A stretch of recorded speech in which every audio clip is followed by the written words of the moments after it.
Good morning, brother. How are you? Hey, Praveen, I'm great, man. How are you? I'm doing great. Awesome. So you're in Atlanta, right, Praveen? I'm in Atlanta. Okay, cool. Awesome. You're in Florida. Good morning, brother. How are you? Hey, Praveen, I'm great, man. How are you? I'm doing Awesome. okay. You're in Atlanta, right, Praveen? I'm in Atlanta. Okay, cool. Awesome. You're in Florida. Good morning, brother. How are you? Hey, Praveen, I'm great, man. How are you? I'm doing Awesome. okay. You're in Atlanta, right, Praveen? I'm in Atlanta. Okay, cool. Awesome. You're in Florida. Good morning, brother. How are you? Hey, Praveen, I'm great, man. How are you? I'm doing Awesome. okay. You're in Atlanta, right, Praveen? I'm in Atlanta. Okay, cool. Do you hear that replaying over and over? Morning, I was asking him. That will be fixed. The team is in India. Gotcha. What time is it over in India right now? It's 9 o'clock in the night. Or You're in Atlanta, 8:30. right, Praveen? I'm in Atlanta. Okay, Yeah. cool. Do you hear that replaying over and over? Yeah, I was asking him. That will be fixed. The team is in India. It's hard to talk. Gotcha. What time is it over in India right now? It's 9 o'clock in the night. Or You're in Atlanta, 8:30. right, Praveen? I'm in Atlanta. Okay, Yeah. cool. Do you hear that replaying over and over? Yeah, I was asking him. That will be fixed. The team is in India. It's hard to talk. Gotcha. What time is it over in India right now? It's 9 o'clock in the night. Or You're in Atlanta, 8:30. right, Praveen? I'm in Atlanta. Okay, Yeah. cool. Do you hear that replaying over and over? Yeah, I was asking him. That will be fixed. The team is in India. It's hard to talk. Gotcha. What time is it over in India right now? It's 9 o'clock in the night. Or You're in Atlanta, 8:30. right, Praveen? I'm in Atlanta. Okay, Yeah. cool. Do you hear that replaying over and over? Yeah, I was asking him. That will be fixed. The team is in India. It's hard to talk. Gotcha. What time is it over in India right now? It's 9 o'clock in the night. Or You're in Atlanta, 8:30. right, Praveen? I'm in Atlanta. Okay, Yeah. cool. Do you hear that replaying over and over? Yeah, I was asking him. That will be fixed. The team is in India. It's hard to talk. Gotcha. What time is it over in India right now? It's 9 o'clock in the night. Or You're in Atlanta, 8:30. right, Praveen? I'm in Atlanta. Okay, Yeah. cool. Do you hear that replaying over and over? Yeah, I was asking him. That will be fixed. The team is in India. It's hard to talk. Gotcha. What time is it over in India right now? It's 9 o'clock in the night. Or You're in Atlanta, 8:30. right, Praveen? I'm in Atlanta. Okay, Yeah. cool. Do you hear that replaying over and over? Yeah, I was asking him. That will be fixed. The team is in India. It's hard to talk. Gotcha. What time is it over in India right now? It's 9 o'clock in the night. Or You're in Atlanta, 8:30. right, Praveen? I'm in Atlanta. Okay, Yeah. cool. Do you hear that replaying over and over? Yeah, I was asking him. That will be fixed. The team is in India. It's hard to talk. Gotcha. What time is it over in India right now? It's 9 o'clock in the night. Or You're in Atlanta, 8:30. right, Praveen? I'm in Atlanta. Okay, Yeah. cool. Do you hear that replaying over and over? Yeah, I was asking him. That will be fixed. The team is in India. It's hard to talk. Gotcha. What time is it over in India right now? It's 9 o'clock in the night. Or You're in Atlanta, 8:30. right, Praveen? I'm in Atlanta. Okay, cool. Do you hear that replaying over and over? Yeah, I was asking him. That will be fixed.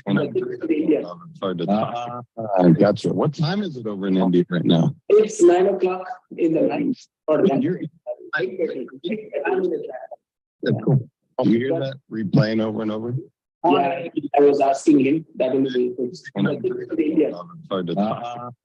Gotcha. What time is it over in India right now? It's 9 o'clock in the night. Or You're in Atlanta, 8:30. right, Praveen? I'm in Atlanta. Okay, cool. Do you hear that replaying over and over?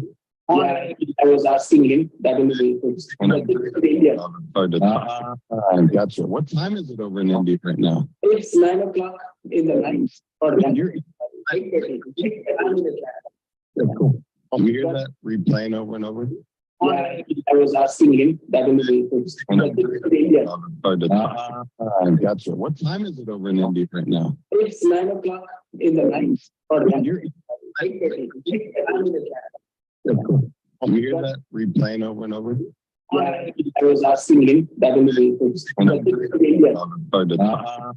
Gotcha. What time is it over in India right now? It's 9 o'clock in the night. Or You're in 8:30. I'm in Atlanta. Okay, cool. Do you hear that replaying over and over? Yeah, I was asking him that only it's India. Gotcha. What time is it over in India right now? It's 9 o'clock in the night. Or You're, you hear that replaying over and over? yeah, I was asking him that only it's India.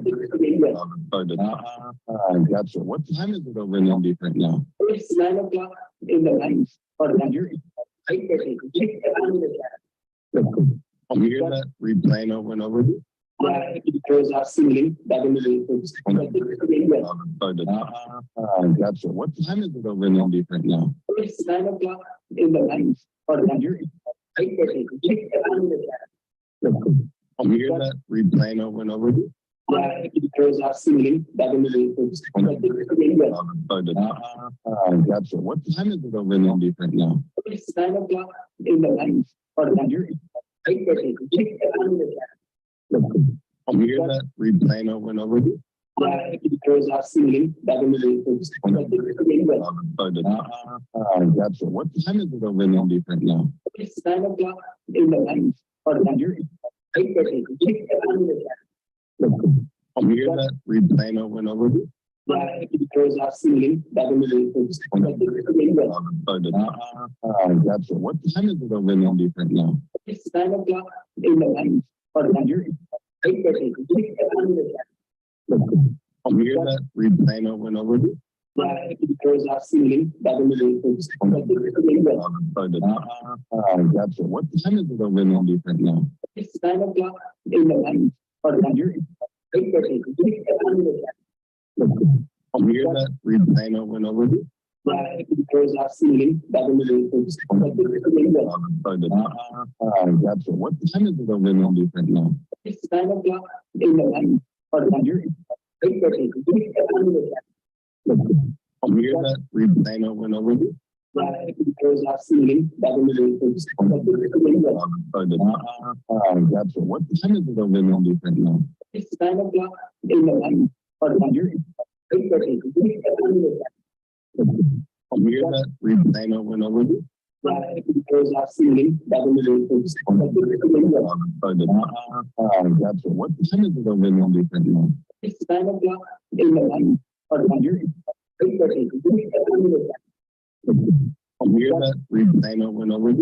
yeah, I was asking him that only it's India. Gotcha. What time is it over in India right now? It's 9 o'clock in the night. Or You're, you hear that replaying over and over? yeah, I was asking him that only it's India. Gotcha. What time is it over in India right now? It's 9 o'clock in the night. Or You're, you hear that replaying over and over? yeah, I was asking him that only it's India. Gotcha. What time is it over in India right now? It's 9 o'clock.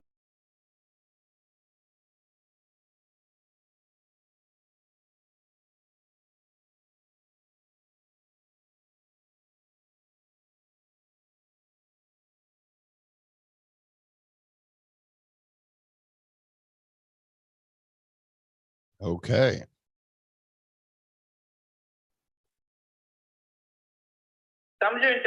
Yes. Okay. Ready? Good morning. Good afternoon. Welcome to Mana TV TV5. You are watching Insight with Praveen Puram live from Atlanta. As you all know, the wonderful guests will be on this show and share their wisdom for our welfare. Today, I have a wonderful guest, J.M. Radson. He's a very, very friendly and it's an open book of knowledge on leadership. So I would like to introduce J.M. Radson. Thank you so much for joining this show, Radson. Thank you for having me, Praveen. I appreciate it, brother. Absolutely. So to introduce J.M. Radson, he is an international speaker, mindset and business coach, host of Let's Go Win podcast, and best-selling author of Let's Go Win, The Keys to Living Your Best Life. JM helps high-performing leaders define and execute their individual styles in order to grow the impact and profits of their businesses. His passion to help others succeed at work, at home, and in life by offering simple tools that provide a work-life balance. What a fantastic, a simple human being you are, Jim. I like the way you put your bio, helping others, right? That is the need of the hour, Radson.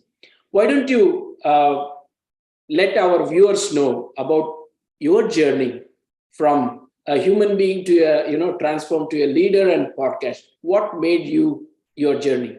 Yeah, thanks, man. It's I'm a simple kid from Montana originally, so I like to keep things simple. I think our world is so complex as is, so that's why I like to simplify everything. So I was an athlete growing up, and if you told me I was going to do anything but play in the NBA, I would have said you're crazy. Well, after a few knee surgeries, that wasn't the case. I ended up studying abroad over in the Netherlands. When I came back, I had graduated college, moved to California, and I really started into business. And I remember working for a corporation, and they told me, when to be there, how much I could make. I didn't like that. So that's when I decided to go into being an entrepreneur. And so I built my first 3 companies in the financial space. And don't ask me any financial questions. That is not anything I'm very good at. But I was pretty good at building teams and leadership. And that's really where I found my passion, is really leadership, helping people perform at their highest levels. And what the first book was actually written for my 2 kids, Praveen. I have 16 and 13-year-old sons. And the whole idea is I didn't want them to skin their knees as many times as I did. And once I wrote the book and published it, it just sent me on this journey of let's go win. And then the podcast followed, and I started coaching people. I've helped people lose weight. I helped a professional golfer. And then I really started working more with executives, because that's how people know me, as building executive teams. And it's just, I literally, Praveen, every day I get to wake up and work with people on living their best life, on achieving their dreams, on doing more than they thought they could.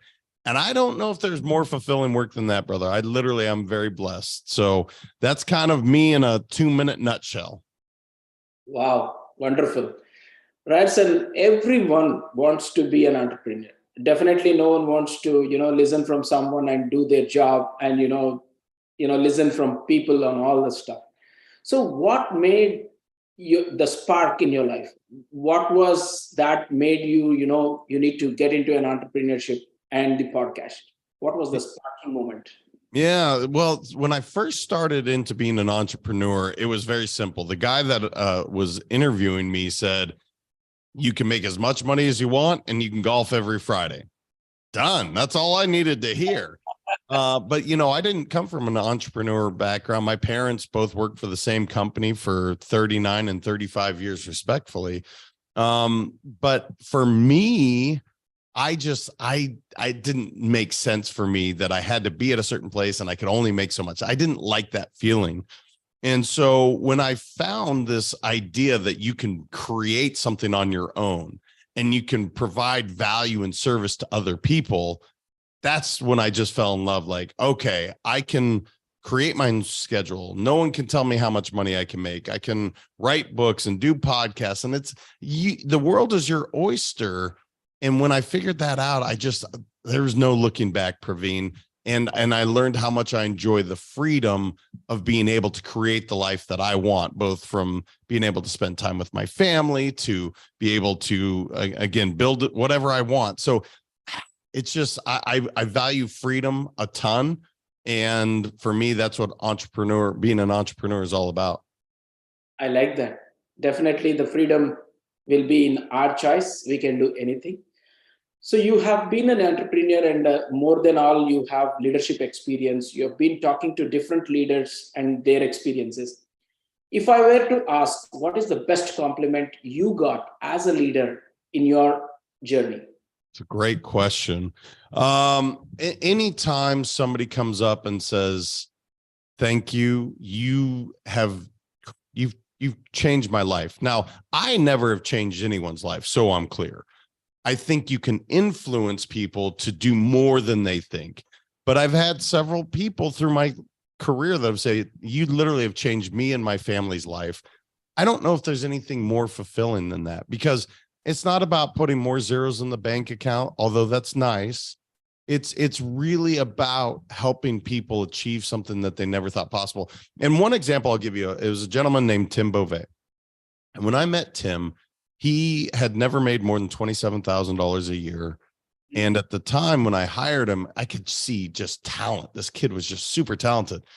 And I said, well, is that how much you want to make? And he said, well, no, man, if I could make 60,000, that would be amazing. I said, look, if you don't make at least 150,000 with me this year, you've failed.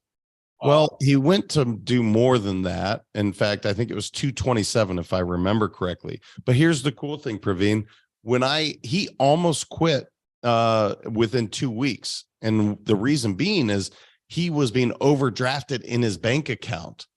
And I said, well, my gosh, how much have you overdrafted? He's like, oh, it's a lot. And I said, well, how much? And it was like $980. And so I wrote him a check for $1,000. And I said, go get your account right.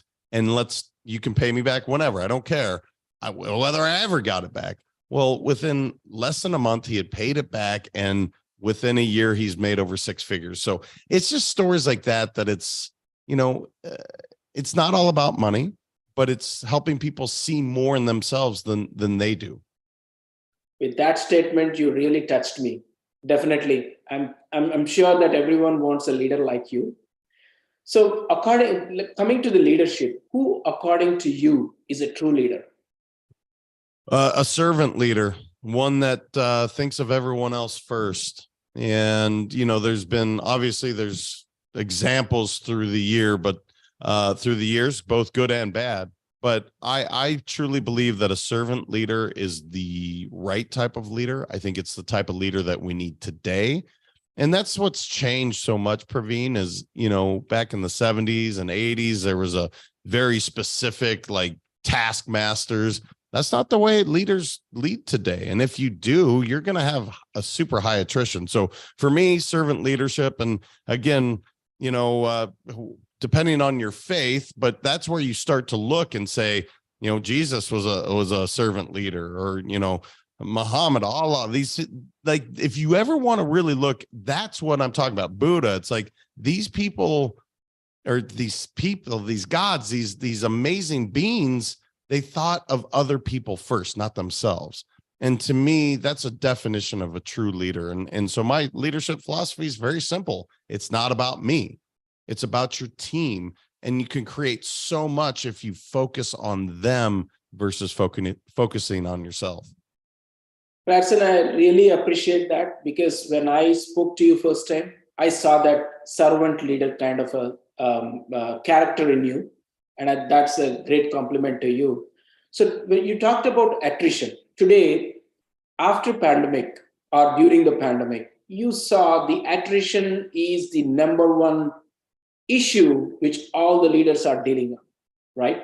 Mm. So most of the resources or the members who work, they complain about their boss. Either you transform in your life or screw your life. Leader is the important factor in there. So what is the message to the leaders, how they should be to motivate the members and make them a great human being and work very happily in their system? Yeah, I think more than ever, it's so important that you get to know the human being on the other side. Even if you're still in a virtual setting, instead of just talking about numbers, it really has come down to how much do you care about me? And the quote that I always think of that just hits me is, no one cares how much you know until they know how much you care. And I think through the pandemic and through this great resignation where people are like, I don't need this. Life is too short.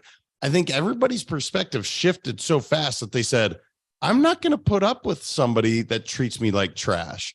I have options. I can go create something.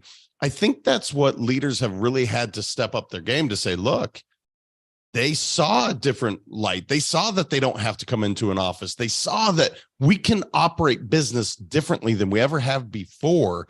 And so as a leader, it's your job to really invest into your people far more than ever before. And when you do that, here's what's amazing.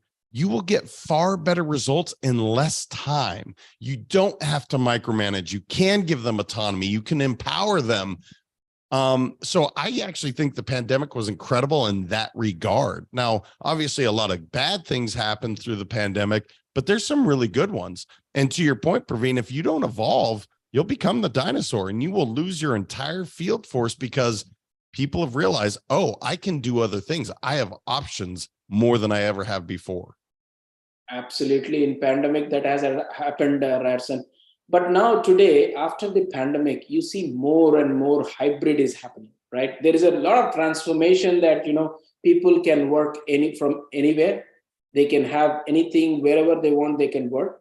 So, in this culture, how do you think the leaders need to react? Because they are habituated to have a face-to-face, but now everyone wants to work from their own choice. So during this time, what do you think the leaders should be transforming in this situation? Yeah, so Daniel Pink wrote a book called Drive several years ago. And in that book, he has a philosophy called result only work environment, ROWE. I think more than ever, that idea is so applicable to today's atmosphere. It doesn't matter how long somebody works, in my opinion. It's what results happened in the time spent. And I think that's when leaders really have to say, all right, we used to be able to say, you have to be here at this time, show up at this time. And they didn't really, I mean, of course they wanted results, but it was like you had to check that time box off. I think more than ever, it's like, I really don't care where you work from. If you work more efficiently at home, so be it. If that reduces your commute and now you can focus that energy and time on working out or taking care of your family so that you perform better in your job, fantastic. So I think right now, Praveen, if people can really sit down and say, all right, I don't care what box you check off in terms of how much time. Look, if it takes you 20 hours when it could have taken you 2, that's not good. I would rather you take 2 hours, get the job done well, and then go enjoy your life. Go spend time on yourself. And I think the more people can adopt that concept, the more that these companies will grow. And the reason I say that is because I personally felt that in my third company more than ever. When I really understood that concept, it was like, oh my gosh, we've been looking at this in such an antiquated way for so long. It doesn't matter how many hours you put in. None of that matters. It matters what came out of it. And especially with so many beautiful creative minds out there, the more we can empower them to say, I don't care how long you take on this. Here's what my expectation. Go do it. And if they get it done in half the time that you expected, even better. Absolutely. I think I really like the idea, result oriented. Based on your results, that matters to me. Where you work, how much you work, it doesn't matter. You enjoy your passion. See, really, Radson, I think that would be the better way to work in future. So when you talked about the service leader, right? Servant leader. So most of the time when you work in a non-profit organization versus corporate organization, you see this attitude in everyone. They say that I am a servant leader. So how do you balance? You see what I'm trying to say is in corporate, there will not be a servant leadership, but in non-profit, there will be a servant leadership. Do you think that everyone should go and work for a non-profit to adopt that culture? Well, it's an interesting idea, but it's unfortunately not realistic to have everybody do that. Here's what I would say. Giver's gain is something that I just, whenever I think of that, it's like when you give back, you gain so much more. Whether they choose to go work for a nonprofit or in your off time, or even better, as a corporation, give back to a charity, give back to a nonprofit, and see how much that increases the employee morale. And we've seen it before. Certain companies will do this where, like Keller Williams is a real estate company. And what they do is called Red Day. Every year they take one day and they all around the world, there's over 200,000 employees. They give back to the charity of their choice. Well, here's what's crazy, Praveen. Their results immediately go up afterwards. Well, why?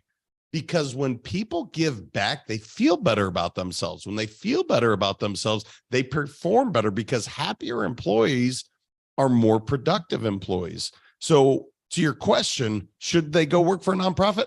I don't know. I mean, of course, that would be great, but you don't even have to. Just find a charity and go give back and watch.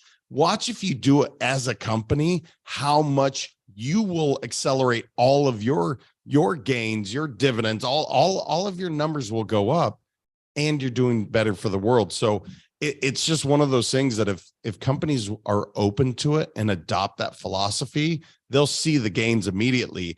And the better part is they're giving back to someone else at the same time. Absolutely. I totally agree with you. And the main motto of this show is also to, help others, gain knowledge from the people who have, and motivate people, aspire for the career what they want, and listen from the people whom they want to listen to. So that's an incredible, Ryerson. So coming to the again leadership, you have been doing podcast with number of leaders, right? So can you tell us what a life most of the leaders you listen, right? What is their lifestyle like? What are the most commonality you see in a great leaders? Yeah, and this is something that I really hope people hear. It's they take care of themselves first so that they can show up as the best version of a leader for their employees, for their family, for their spouses. This is the biggest thing that I think people have started to realize, that if you don't take care of you first, you can't show up as the best version. So having that morning routine to take care of three things: your mind, your body, and your soul, before you ever do anything else, before you look at an email, before you start into social media, before you take care of your kids. Taking that time for you is the most unselfish thing that you can do for your company, for your employees, for your family. I think the more that people have started to understand that, okay, I need to continue to push my mind to be better. Everybody knows they need to work out and move their body. I think that's pretty well known. But then the soul part of it as well. What are you doing to feed your soul? For me, it's meditation. I meditate, I don't know, 2 to 3 times a day. And it's very focused. It's very intentional because I know how much better I feel when I do it. So, but it doesn't have to be that. You could read a Bible. You could take a hike on the mountain. I don't care what your thing is to fill your soul. But if you do that for a minimum of 15 minutes before you go do whatever the rest of your life is going to look like, that's what I'm seeing great leaders do. And they give themselves really that first hour of the day to take care of them. And guess what? Their relationships are better. Their company performs better. They're better as parents. And it's just, so it's simple ideas like take care of you and everything becomes better. Wow. It's a great learning. I'm sure that the viewers have been watching, and you need to take 1 hour of time for ourselves. That's a very good input, Ryerson. So next one is stress, optimism, confidence, and problem solving skills. So how do you narrate in the leaders having these in a balance? Yeah, it's something to check in on, right? Everyone needs to have the ability to handle stress. But when I ask people, so how do you handle stress? Well, I don't have a plan. Well, a plan to fail, and you fail to plan, and you plan to fail. So not having that system is what really gets people in trouble. So just figuring out what does it for you. So for me, working out is a stress reliever. For me, writing down and doing a brain dump is a stress reliever. For me, going out into nature is a stress reliever. And so these are some of the things that I do. I call them triggers to release the stress, right? And so that's one of the things that I think is so important, because here's the deal. Stress is going to happen. It's not if it's going to happen, it's when. And so do you have a plan for when it does? And if you don't, develop one. And no one can tell you what's right. So for me, let's say something really bad happened right now. I know the fastest way for me to get back is to play music because music makes me happy. And I know certain songs that immediately make me feel happy. And so I'll do that. And that's something that a positive trigger that will offset a negative trigger. And that's one of those things we don't talk about all that often to say, all right, stress is going to happen. How do we deal with it? Because again, it's not a matter of if, it's when, and just be prepared for it. So I hope I answered your question because I know you talked about confidence and one other, but specific to stress, Praveen, I just think this is one of those things that it's a simple thing that can feel so overwhelming unless you're prepared to deal with it. And then once you're prepared to deal with it, it's like, it's not that big a deal. And you move on to the next one. It hits you again. Cool. You do your system so that nothing becomes overwhelming. So clearly it articulates that whenever there is a trigger of stress or anxiety, just take a pause, get out what you like, and then get to normal. But what if there is a one-to-one or a meeting is going on and there is a lot of stuff happening in the corporate world? So when that stress happens, you might screw your complete meeting. So how do you get back to the momentum? Yeah, that's a great question, brother. And this is one that happens to people all the time. So the reason I meditate, and I promise I'll get to that. The reason I meditate is so that I respond, I don't react, right? Because emotions happen so fast, like it's a million times faster than me snapping my fingers. I can't stop the emotion, but what I can control is how I respond. Now, to your point, I'm in the meeting, and so, JM, I don't have time to meditate. Cool. But what you do have time to do is to breathe. And there's a couple of things that are really easy to do that anyone can do. So let's say something happens and it triggers you. There's something called box breathing, and you can do it in 12 seconds. Breathe in for 3 through your nose. You hold for 3. You breathe out for 3, and then you do nothing for 3. So that literally takes 12 seconds. Now, if you have more time, you can do it for 4 seconds and do it for 16.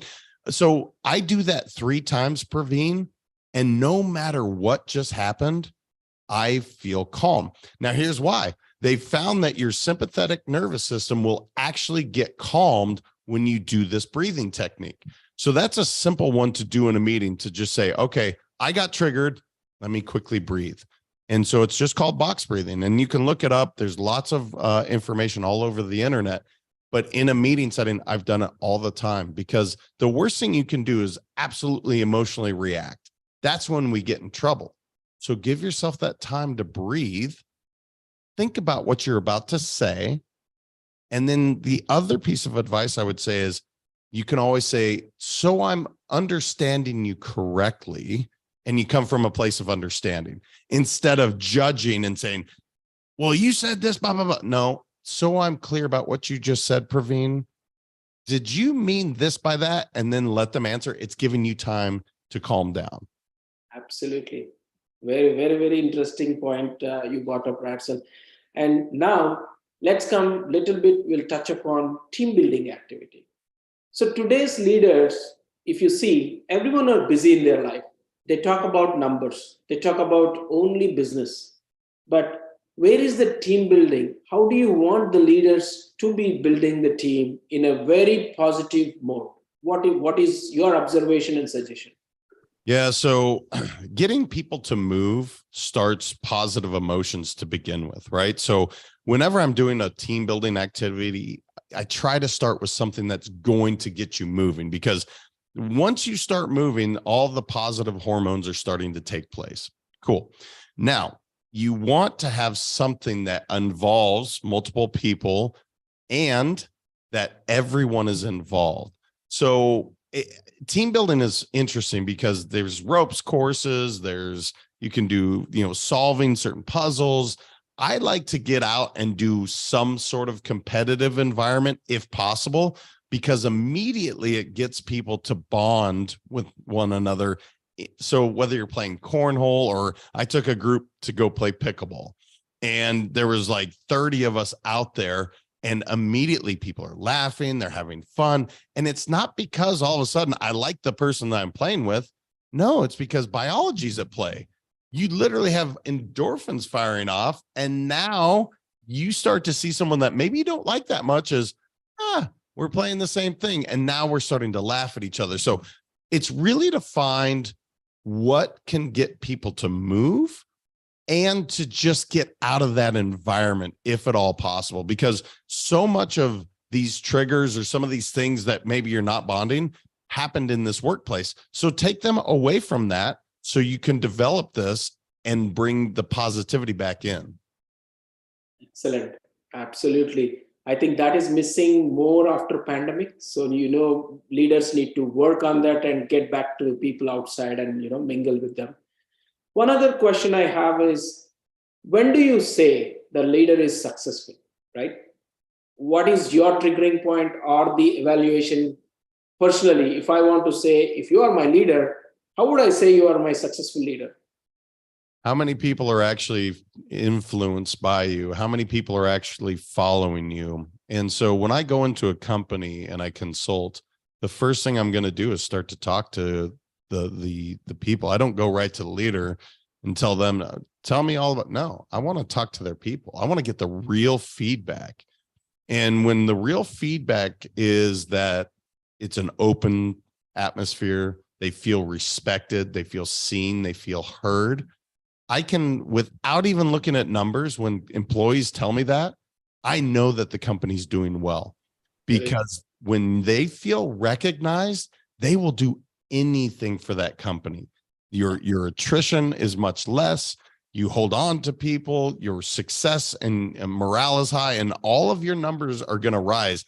And so that's what's so fascinating is when I go talk to people at these companies, based on the feedback from the employees, before I ever look at any P&Ls, any of their numbers, I can almost figure out if they're hitting their metrics or not. And so it really is a simple idea, Praveen, is to make sure that you are recognizing the people that you work with, because every human being on this earth wants to be seen and they want to be recognized and they want to know that what they do matters. And here's why. 33% of our life is spent in a job, in a career. So you want to make sure that that matters. You want to know that what I'm doing is impactful. And so as leaders, that's how I judge them, is how are people really observing you and are you influencing them? Absolutely. I get that, Arson, because recognition is very important. They go extra mileage. When you recognize anyone, they go extra mileage. One other thing I notice today's world, if you want to, reach out to a leader for any decision making or any approval, it's taking a lot of time. So that might impact business, that might impact the numbers, that might impact our career. So what is the trigger if at all the leader is not responding? How do you suggest the team to reach out to them? Because that's really a great impact. Yeah, that's an interesting question because it's a hard one to answer. You have to speak up, obviously, if we just talked about being there, but I understand that people aren't comfortable often in corporate environments to do that.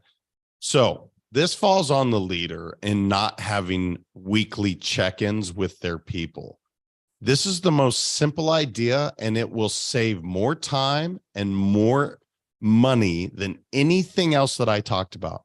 Having a check-in with your people on a weekly basis typically is what I suggest. And it doesn't have to be long. It can be 15 minutes, Praveen. It doesn't have to be a long one. But here's the other thing. You have to have that meeting cadence so that you can get through it real quickly. So I know I'm not answering your question 100% the way you asked, but I want leaders to hear this. If you don't have check-ins and follow-ups, you are costing yourself dearly, because it's not allowing people to feel safe to speak up. It's not giving them the opportunity. You're not checking in frequently enough to know if they are clear on the expectations. Do they have adequate support? Is there anything that you're missing? And so that's the fastest way for me when I work with companies to say, look, how often are your check-ins? And they tell me, okay, is there a cadence that every time you meet, so we're not starting meetings and just, we don't have a plan. we're very clear on what that plan is. And Michael Hyatt, in my opinion, has the best meeting cadence. It's AEIO. A stands for achievements or wins. That's what you start with. E stands for expectations. I stands for issues, and O stands for outcomes. If you follow that system, your meetings will get cut in half because you're not spending as much time talking about issues with no solution. And so that's the cadence that I teach. I hope that kind of answers your question. I know that's not the exact, but I want leaders to hear that. Absolutely. I think I like the way AEIO, right? That's the way. Very, very, very interesting. I think your cadence, that is the important touch point for everyone to understand what their teams are doing. If they are going out of track, that's an opportunity to correct them and bring back to the track. I totally agree with you. Sometimes what happens when I tell my experience when I'm a leader, most of my team hesitate to tell to the leader, but you hear this from around, right?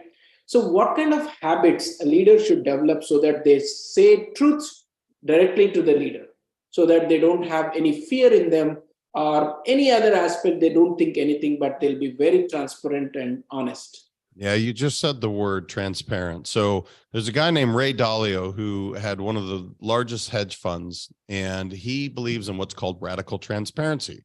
And what that looks like is it is where it is completely open. No, there are no, I say the word, there's nothing sacred in terms of if there's something to be said, there is no fear of repercussion, because feedback is the greatest compliment that you can receive as a leader. When somebody is willing to tell you, you didn't do this well, all you need to say is thank you. Now, for leaders to get their employees or their team to do it faster, you got to be willing to be vulnerable. So sharing about yourself first is the fastest way to get your team to buy in, to say, all right, JM was willing to be vulnerable. Now I'm comfortable enough to do it as well. And I know that sounds scary for most corporate environments, and it's definitely against the grain. But when you are able to share with them something personal, something that happened, something that, you know, was maybe your most embarrassing or shameful moment, when you get that out there, now they say, okay, it's okay to make a mistake, which, by the way, that's what you want. You want your team to make mistakes. So as leaders, be willing to be vulnerable and think about that radical transparency, because Ray Dalio crushed it in business. And if you didn't speak up, that's the only time you got in trouble at his company, if you didn't give feedback. And so it's kind of a radical idea, but man, it's amazing when you get a team to buy in, because now you see the problems faster. Nobody's worried about making mistakes because it's about what we're trying to achieve as a team, not on one individual person. Totally agreed, Radson. So coming, I think if you take a time check, we are edge of the session. I know that a lot of things to share, but I would definitely ask you an advice. What would be your advice to someone who is new, a young leader who is taking a young leader position? So what would be your piece of advice? So to find a mentor, that's one of the first things, is to find someone that you look up to. Now, don't immediately go ask them to be your mentor, because every mentor knows that just means more work. Try to bring value to that person. Ask them if you can take them to lunch, and then develop that relationship in a very organic manner. But here's the other thing. Remember to bring value. I believe in something that's called reverse mentoring, where there's as much value being given from the veteran as there is from the brand new person. So in this example, if someone were brand new coming in and they wanted me to mentor them, and they said, hey, can we go to lunch? Sure, sounds good. I need to eat. And now I'm starting to pick their brain about things that I want to know. Social media, how people think in their age group, what's going to incentivize them. And while I have the knowledge that they're receiving, I'm also getting that value. So that's number one, find a mentor. Read is the second one. It's just the most simple idea. Please read. It's the one commonality you ask that every leader I know, they all read. because you get that perspective from other people that you can utilize immediately. And then the third is just develop your leadership plan. What does that look like? And if you don't know, that's the perfect time to ask your mentor, hey, I really want to be a leader in my industry. Can you help me build a leadership plan? And I've never heard one mentor not say yes to that question. Absolutely. Totally agreed. So looking at your 3 points, the second point I have to improve straight away. Reading. So one of the question came from the audience. So leader mentoring coaching is more and more there is an opportunity. So a person who is into any other aspect like IT or management or business development, do you suggest them taking the opportunity of coaching or mentoring as a full time? What are the opportunities looks like? Is it a safe to go into that field? I mean, there's so much opportunity whenever you're sharing, right? And here's the other thing, so IT, I know nothing about IT, but let's just say I did. And I wanted to start mentoring because I'm giving now, givers gain. When you mentor, you get better at your job. You get better at your space, because whenever you teach a subject, you continue to raise your own lid. So yes, it's a completely safe space, and watch how much your personal growth will take place when you choose to do that. So Praveen, I hope more people do, because there is so much out there. Truly it's an abundant world. And the more that people are willing to give, the more that they'll gain. Excellent suggestion and advice from your absent. Now tell us, why did you write books? What made you think to write books?